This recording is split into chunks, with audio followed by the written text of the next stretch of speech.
तो इस वीडियो में मैं कंपटीशन के लिए 100 मोस्ट इम्पॉर्टेंट क्वेश्चन आंसर बताऊंगा, जो इसमें विकल्प नहीं है।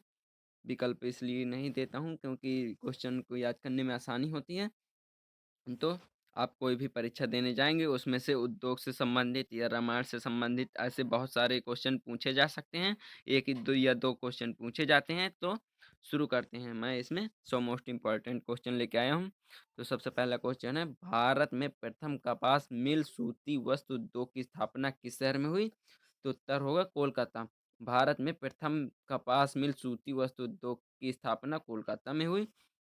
किसे स्टार क्वीन नेबुला के रूप से जाना जाता है? तो इसका मेसियर 16 को स्टार क्वीन नेबुला के रूप में जाना जाता है, ये आपको याद रखना है। भारत में कौन सा उद्योग सबसे बड़ी संख्या में कार्यकर्ता नियुक्ति करता है? भारत का कौन सा उद्योग बड़ी संख्या में कार्यकर्ता नियुक्ति करता है? तो वस्त्र उद्योग, क्योंकि इसमें बहुत सारी मेहनत भी लगती है और मजदूर भी अधिक लगते हैं। गोस्वामी तुलसीदास जी का जन्म कब हुआ था? तो 1532 ईस्वी में गोस्वामी तुलसीदास जी का जन्म हुआ था, ये आपको याद रखना है। सौर मंडल का दूसरा सबसे बड़ा ग्रह कौन सा? सौर मंडल का दूसरा सबसे बड़ा ग्रह कौन सा है? तो शनि हो जाएगा इसका राइट आंसर। आंख का कौन सा भाग आंख के रंग का निर्धारण करता है? आंख का कौन सा भाग आंख के रंग का निर्धारण करता है? तो आइरिस इसका उत्तर हो जाएगा। इसके बाद आता है, समुद्र मंथन में जो अश्व निकला था उसका क्या नाम था? तो उच्चैश्रवा। समुद्र मंथन में जो अश्व निकला था उसका नाम उच्चैश्रवा था। छत्तीसगढ़ में कितने प्रतिशत लघु वनोपार्जन का खरीद किया गया? तो 73। छत्तीसगढ़ में 73% लघु वनोपार्जन का खरीद किया गया है। विश्व जनसंख्या दिवस किस दिन को मनाया जाता है? विश्व जनसंख्या दिवस किस दिन को मनाया जाता है? तो 11 जुलाई को विश्व जनसंख्या दिवस मनाया जाता है। दुर्गापुर लौह इस्पात संयंत्र किस देश के सहयोग से स्थापित किया गया? तो उत्तर होगा ब्रिटेन। दुर्गापुर लौह इस्पात संयंत्र ब्रिटेन के सहयोग से स्थापित किया गया। राउरकेला इस्पात की स्थापना हुई राउरकेला इस्पात की स्थापना हुई तो जर्मनी के सहयोग से राउरकेला इस्पात की स्थापना हुई। आधुनिक लौह इस्पात उद्योग का आधुनिक लौह इस्पात उद्योग का वास्तविक प्रारंभ किस स्थान पर स्थापित कारखानों के सहयोग से हुआ? तो कुल्टी लौह इस्पात उद्योग का वास्तविक प्रारंभ से स्थापित कारखाने से सहयोग हुआ। भारत के उद्योग में सबसे अधिक पूंजी निवेश है हुआ। भारत के उद्योगों में सबसे अधिक पूंजी निवेश हुआ तो लौह इस्पात उद्योग में, इसका उत्तर हो जाएगा। तट पर आधारित इस्पात संयंत्र उद्योग कहाँ स्थित है? तो उत्तर हो जाएगा विशाखापट्टनम में। विशाखापट्टनम पर आधारित इस्पात संयंत्र उद्योग है। भिलाई, राउरकेला और दुर्गापुर में लौह इस्पात संयंत्र स्थापना किस पंचवर्षीय योजना के दौरान की गई? तो द्वितीय इसका राइट आंसर हो जाएगा। भिलाई, राउरकेला और दुर्गापुर में लौह इस्पात संयंत्र की स्थापना द्वितीय पंचवर्षीय योजना के दौरान की गई, इसका ये उत्तर हो जाएगा। भिलाई संयंत्र किसकी मदद से स्थापित किया गया? तो भिलाई संयंत्र रूस की मदद से स्थापित किया गया, ये आपको याद रखना है। कोयले की स्थानीय आपूर्ति प्राप्त नहीं है। कोयले की स्थानीय आपूर्ति प्राप्त नहीं है, उत्तर हो जाएगा भद्रावती। भद्रावती को कोयले की स्थानीय आपूर्ति प्राप्त नहीं है। भारतीय इस्पार्क प्राधिकरण लिमिटेड भारतीय इस्पार्क प्राधिकरण लिमिटेड की स्थापना कब की गई? तो उत्तर 1974 ईस्वी में भारतीय इस्पार्क प्राधिकरण लिमिटेड की स्थापना की गई, ये इसका उत्तर हो जाएगा। विकल्प ना होने पर ये क्वेश्चन आसानी से याद हो जाते हैं और ज़्यादा समय भी नहीं लगता वीडियो को देखने में, इसलिए अब मैं बिना विकल्प के वीडियो लेके आता हूँ। तो अगर आपने पहले नंबर की वीडियो नहीं देखी तो चैनल पर जाकर लिंक डिस्क्रिप्शन में दे दूंगा या फिर चैनल पर जाकर आप देख लीजिएगा। ये दूसरे नंबर की वीडियो है। भारत में इस्पात कारखाने का समूह बनाया गया था। भारत में इस्पात कारखानों का समूह बनाया गया था भिलाई, दुर्गापुर, राउरकेला में, ये आपको याद रखना है। विभाजन के कारण भारत का उद्योग बुरी तरह से प्रभावित हुआ। जूट तथा रुई उद्योग जूट तथा रुई उद्योग विभाजन के कारण भारत का उद्योग पूरी तरह से प्रभावित हुआ था। जब युद्ध हुए थे, विभाजन हुआ था देश का। पंजाब में से स्थान होजरी उद्योग के लिए प्रसिद्ध है। पंजाब में कौन से स्थान होजरी उद्योग के लिए प्रसिद्ध है? तो लुधियाना। लुधियाना पंजाब में होजरी उद्योग के लिए प्रसिद्ध है, आपको याद रखना। भारत में सीमेंट उत्पादन में अग्रणी राज्य, तो इसका उत्तर राजस्थान। राजस्थान भारत में सीमेंट उद्योग उत्पादन का अग्रणी राज्य है। इसके बाद आता है 24 नंबर, देश में रेशम उद्योग का सर्वाधिक स्थानीयकरण किस राज्य में हुआ? तो देश में रेशम उद्योग का सर्वाधिक स्थानीयकरण कर्नाटक राज्य में हुआ, ये आपको याद रखना है। किस उद्योग में मन का प्रयोग नहीं किया जाता? किस उद्योग में मन का प्रयोग नहीं किया जाता? तो सीमेंट उद्योग में मन का प्रयोग नहीं किया जाता, ये आपको याद रखना है। इसके बाद आता है कटनी में कौन सा उद्योग कारखाना स्थित है? तो कटनी में सीमेंट कारखाना स्थित है। सीमेंट से कम एक क्वेश्चन पूछा ही जाता है, तो आपको सीमेंट से संबंधित सभी क्वेश्चन आंसर को याद रखना है। इसके बाद आता है सीमेंट उद्योग में प्रयोग किए जाने वाला पदार्थ। तो सीमेंट उद्योग में जब सीमेंट बनाई जाती है तो उसमें कोयला तथा जिप्सम का प्रयोग किया जाता है सीमेंट उद्योग में। विश्व में सीमेंट उत्पादन का कौन सा स्थान भारत में है? विश्व का सीमेंट उत्पादन के लिए भारत में कौन सा स्थान है? तो दूसरा। सीमेंट उत्पादन के लिए भारत दूसरा स्थान है, आपको याद रखना है। 1904 में भारत का प्रथम सीमेंट संयंत्र कहाँ स्थापित किया गया? तो इसका उत्तर हो जाएगा चेन्नई में। 1904 ईस्वी में भारत का प्रथम संयंत्र चेन्नई में स्थापित किया गया था। इसके बाद आता है 1966, भारत में प्रथम उर्वरक संयंत्र कहाँ स्थापित किया गया? तो इसका हो जाएगा रानीपेट में। 1996 भारत में प्रथम उर्वरक स्थापित किया गया था। नेपा नगर में स्थित सबसे महत्वपूर्ण उद्योग है? तो नेपा नगर अखबारी कागज के लिए जाना जाता है, इसीलिए आपको याद रखना है नेपा नगर में अखबारी कागज का उद्योग है। इसके बाद आता है बरौनी। बरौनी किस उद्योग के लिए प्रसिद्ध है? तो बरौनी तेल शोधन उद्योग के लिए प्रसिद्ध है। तेल शोधन उद्योग के लिए बरौनी प्रसिद्ध है, आपको याद रखना है। भारी मशीन प्लांट कहाँ स्थित है? तो भारी मशीन प्लांट रांची में स्थित है, ये आपको याद रखना है। इसके बाद आता है 34 नंबर। इसके बाद कानपुर किस उद्योग के लिए प्रसिद्ध है? तो कानपुर चमड़ा उद्योग के लिए प्रसिद्ध है, आपको याद रखना है। डीजल लोकोमोटिव कारखाना कहाँ स्थित है? डीजल लोकोमोटिव कारखाना कहाँ स्थित है? तो वाराणसी में डीजल लोकोमोटिव कारखाना स्थित है, ये आपको याद रखना है। महाराष्ट्र में स्थित पिंपरी किसके लिए प्रसिद्ध है? महाराष्ट्र में स्थित पिंपरी किसके लिए प्रसिद्ध है? तो एंटीबायोटिक के लिए महाराष्ट्र में जो पिंपरी स्थित है वो उसके लिए प्रसिद्ध है। महाराष्ट्र में स्थित देश की प्रमुख मोटर निर्माता कंपनी मारुति उद्योग लिमिटेड कहाँ स्थापित है? तो गुड़गांव में देश की प्रमुख मोटर निर्माता कंपनी मारुति उद्योग की लिमिटेड स्थापित है, आपको याद रखना। भारत का सबसे महत्वपूर्ण लघु उद्योग तो हथकरघा उद्योग है, ये आपको याद रखना है। हथकरघा उद्योग है जो भारत में सबसे महत्वपूर्ण लघु उद्योग है। लघु मतलब छोटा उद्योग है। देश की प्रमुख जीप निर्माता company Mahindra and Mahindra company limited किस स्थान पर स्थित है? तो पुणे। पुणे में स्थित है। भारत में किस नगर को इलेक्ट्रॉनिक उद्योग की राजधानी कहा जाता है? तो बेंगलोर को इलेक्ट्रॉनिक उद्योग की राजधानी कहा जाता है, ये आपको याद रखना है। इसके बाद आता है दुनिया का सबसे लंबा पौधा कौन सा है? तो यूकलिप्टस दुनिया का सबसे लंबा पौधा, ये आपको याद रखना है।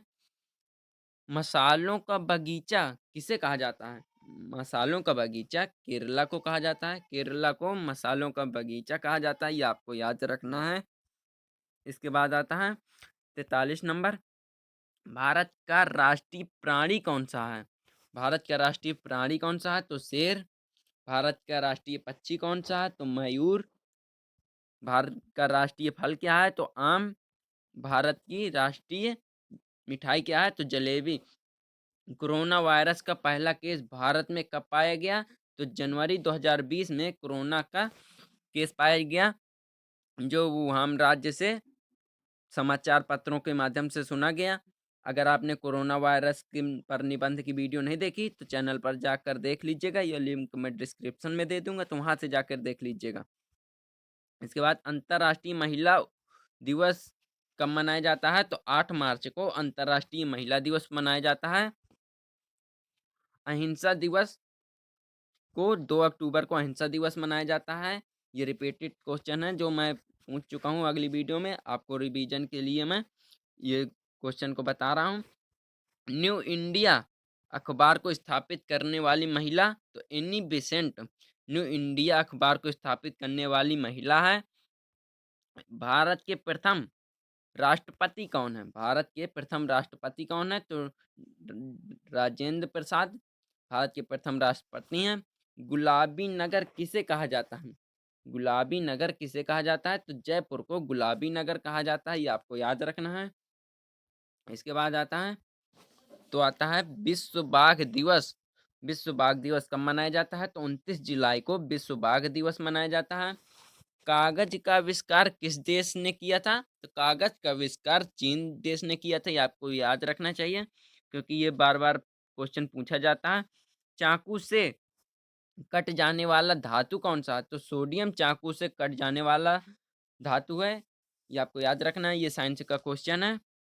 भारत किसके उत्पादन के लिए आत्मनिर्भर है? तो भारत लौह उत्पादन के लिए आत्मनिर्भर है, ये आपको याद रखना है। कौन सा फल बाजार में नहीं मिलता? तो मेहनत का फल जो बाजार में नहीं मिलता, ये कई बार क्वेश्चन पूछा जा चुका है। किस चीज की परछाई नहीं होती? तो सड़क की परछाई नहीं होती, ये आपको याद रखना है। मनुष्य के किस अंग में तेजाब पाया जाता है? तो मनुष्य के मूत्राशय में यूरिया में तेजाब पाया जाता है, ये आपको याद रखना है। ये साइंस में क्वेश्चन पूछे जा सकते हैं। उधम सिंह किस खेल से संबंधित है? तो उधम सिंह किस खेल से संबंधित है? तो उधम सिंह हॉकी से संबंधित है, ये आपको याद रखना है। इसके बाद आता है 56 नंबर, आयरन शब्द। आयरन शब्द किस खेल से संबंधित है? तो गोल्फ से। गोल्फ से आयरन शब्द संबंधित है। इंसान के शरीर का कौन सा अंग बिजली पैदा करता है? तो दिमाग इंसान के शरीर का बिजली पैदा करता है अंग जो। अब आता है फिर सास बहू का मंदिर कहाँ स्थित है? तो उदयपुर में सास बहू का मंदिर स्थित है। फिर आता है क्वेश्चन 59 नंबर, राजा परीक्षित के गुरु का क्या नाम है? तो सुखदेव मुनि। सुखदेव मुनि राजा परीक्षित के गुरु का नाम है। वाल्मीकि के बचपन का नाम क्या था? तो वाल्मीकि के बचपन के नाम रत्नाकर हैं। ये ऐसे क्वेश्चन हैं जो प्रीवियस ईयर में पूछे जा चुके हैं, मैं उन्हीं क्वेश्चन को लेके आता हूँ। ऐसा कौन सा जानवर है जिसके गुलाबी पसीना निकलता है? तो दरियाई घोड़ा। ये प्रतियोगी परीक्षाओं में कई बार पूछा जा चुका है। आंख खोलकर सोने वाला जानवर का नाम? तो घड़ियाल आंख खोलकर सोता है, ये ऐसा जानवर है जो आंख खोलकर सोता है, इसका नाम घड़ियाल है। भारत की प्राचीन भाषा क्या है? तो संस्कृत भारत की प्राचीन भाषा है। इसके बाद आता है किस उद्योग में मेहनत ज्यादा लगती है? तो वस्त्र उद्योग। वस्त्र उद्योग में मेहनत ज्यादा लगती है। औद्योगिक क्रांति सर्वप्रथम किस देश में हुई? तो औद्योगिक क्रांति सर्वप्रथम इंग्लैंड में हुई, ये आपको याद रखना है। राष्ट्रीय फैशन टेक्नोलॉजी संस्थान स्थित है? तो राष्ट्रीय फैशन टेक्नोलॉजी संस्थान नई दिल्ली में स्थित है। राज्य में एशिया की सबसे बड़ी मंडी कहाँ है? राज्य में एशिया की सबसे बड़ी मंडी, तो बीकानेर में राज्य की सबसे बड़ी एशिया की मंडी है। राजस्थान में बीड़ी का मुख्य केंद्र कहाँ है? तो टोंक में राजस्थान में बीड़ी का मुख्य केंद्र है। राजस्थान में वनस्पति घी उद्योग का प्रमुख कारखाना किस शहर में खोला गया? तो भीलवाड़ा। भीलवाड़ा राजस्थान में है, ये वनस्पति घी उद्योग का कारखाना खोला गया है इस शहर में। बिहार में पहली चीनी मिल स्थापित हुई? तो महौरा। मरहौरा में बिहार में पहली चीनी मिल स्थापित हुई, ये आपको याद रखना है। भारत में तेल की पहली परिष्करण शाला स्थापित की गई? तो डिगबोई में पहली परिष्करशाला स्थापित की गई? मुरी में स्थापित उद्योग कौन सा है? तो एल्यूमीनियम। एल्यूमीनियम मुरी में स्थापित उद्योग है। सबसे बड़ा तेल शोधक कारखाना कहाँ पाया जाता है? तो जामनगर। जामनगर में सबसे बड़ा तेल शोधक कारखाना पाया जाता है। झारखंड में आयरन और स्टील संयंत्र है तो बोकारो में, ये आपको याद रखना है, बोकारो झारखंड में है, उसमें स्टील और संयंत्र है। शक्कर फैक्ट्रियों की अधिकतम संख्या कहाँ पर स्थित है? तो उत्तर प्रदेश में सबसे अधिक शक्कर की फैक्ट्रियां स्थित हैं। भारत में रेल के डिब्बे कहाँ बनाए जाते हैं? तो कपूरथला। कपूरथला में भारत में रेल के डिब्बे बनाए जाते हैं। भारत का सबसे बड़ा सौर शक्ति संयंत्र कहाँ है? तो माधापुर। माधापुर में भारत का सबसे बड़ा सौर शक्ति संयंत्र स्थित है। इनको संयंत्र किसके नजदीक है? तो टाटा नगर। इसके बाद मध्य प्रदेश में पीथमपुर किसके लिए जाना जाता है? तो ऑटोमोबाइल को मध्य प्रदेश में पीथमपुर के लिए जाना जाता है। नमक का अग्रणी उत्पादन कौन सा है? तो गुजरात नमक का अग्रणी उत्पादन है, ये आपको याद रखना है। झारखंड में टाटा आयरन और स्टील कंपनी की स्थापना कब शुरू हुई? तो 1907 में झारखंड में टाटा आयरन और स्टील कंपनी की स्थापना शुरू हुई। इसके बाद आता है नवरात्र स्टेटस संबंधित है तो सार्वजनिक कंपनी से, ये आपको याद रखना है। नवरात्र स्टेटस संबंधित है सार्वजनिक कंपनी से। तालचेर किसके लिए महत्वपूर्ण है? तो भारी जल संयंत्र के लिए तालचेर महत्वपूर्ण है। हनुमान के पिता का क्या नाम था? तो हनुमान के पिता का नाम केसरी था। ये रामायण के क्वेश्चन आंसर हैं जो कहीं ना कहीं आपसे पूछे ही जाएंगे। राजा निमि। राजा निमि की राजधानी का क्या नाम है? तो वैजयंत राजा निमि की राजधानी का नाम है, ये आपको याद रखना है। खट्टे फल में कौन सा अम्ल होता है? तो साइट्रिक अम्ल खट्टे फल में होता है, ये आपको याद रखना है। साइंस का क्वेश्चन है ये, जो बार बार पूछा जाता है। रामायण के लेखक कौन है? तो वाल्मीकि रामायण के लेखक हैं। भारतीय संविधान में कितनी भाषाएं को मान्यता दी गई है? तो भारतीय संविधान में 22 भाषाओं को मान्यता दी गई है। इसके बाद आता है शाहनामा किसकी कृति है? तो फिरदौस की कृति शाहनामा है। महाभारत किसने लिखी? महाभारत की या फिर महाभारत की रचयिता तो वेद व्यास है, इसका राइट आंसर है। इसके बाद आता है गन्ने से बनने वाला पदार्थ कौन सा है? तो गन्ने से बनने वाला पदार्थ चीनी है, ये आपको याद रखना है। गुलाबी नगर किसे जाना जाता है? तो जयपुर को गुलाबी नगर से जाना जाता है। इसके बाद आता है राष्ट्रीय पुष्प क्या है? तो राष्ट्रीय पुष्प कमल है, ये आपको याद रखना है। रामायण में प्रथम कांड का क्या नाम है? तो बालकांड रामायण के प्रथम कांड का नाम है। रामायण के अंतिम कांड का क्या नाम है? रामायण के अंतिम कांड का क्या नाम है? तो उत्तरकांड रामायण के अंतिम कांड का नाम है। इसके बाद आता है गुदा केस। गुदा केस के नाम से किसको जाना जाता है? तो लक्ष्मण का दूसरा नाम गुदा केस है, जिसको लक्ष्मण को गुदा केस के नाम से भी जाना जाता है। इसके बाद आता है भावार्थ रामायण किसने लिखी? अर्थ सहित रामायण किसने लिखी? तो एकनाथ ने अर्थ सहित यानी भावार्थ रामायण लिखी, ये आपको याद रखना। फिर आता है राम के पिता का क्या नाम था? राम के पिता का क्या नाम था? तो दशरथ राम के पिता का नाम था, ये आपको याद रखना है। इसके बाद आता है श्रवण कुमार। श्रवण कुमार के पिता का क्या नाम था? तो शांतनु। शांतनु श्रवण कुमार के पिता का नाम था। इसके बाद आता है श्रवण कुमार की माता का क्या नाम था? श्रवण कुमार की माता का क्या नाम था? तो ज्ञानविंती। ज्ञानविंती श्रवण कुमार की माता का नाम था। तो मैंने 100 मोस्ट इम्पॉर्टेंट क्वेश्चन आंसर बता दिए हैं। ऐसी और मैं वीडियो बना दूंगा जो 1 2 इस प्रकार से नंबर से आएंगे। तो आप पहले की वीडियो देखते जाइए और फिर ये आगे की वीडियो देखते जाइए। अगर आपने गद्यखंड या विकास के लिए और या बलिदान कहानी का सारांश या कुछ मैथ के फार्मूले इन सभी की वीडियो नहीं देखी तो चैनल पर जाकर देख लीजिएगा। और वीडियो पसंद आए तो लाइक कर दीजिएगा और चैनल को सब्सक्राइब कर लीजिएगा। मैंने चैनल को सब्सक्राइब का टारगेट 1K रखा है, इसको आपको कंप्लीट करना है। तो ऐसे ही मज़ेदार वीडियो देखने के लिए चैनल को सब्सक्राइब कर लीजिए और वीडियो को दोस्तों के साथ शेयर कर दीजिए। धन्यवाद।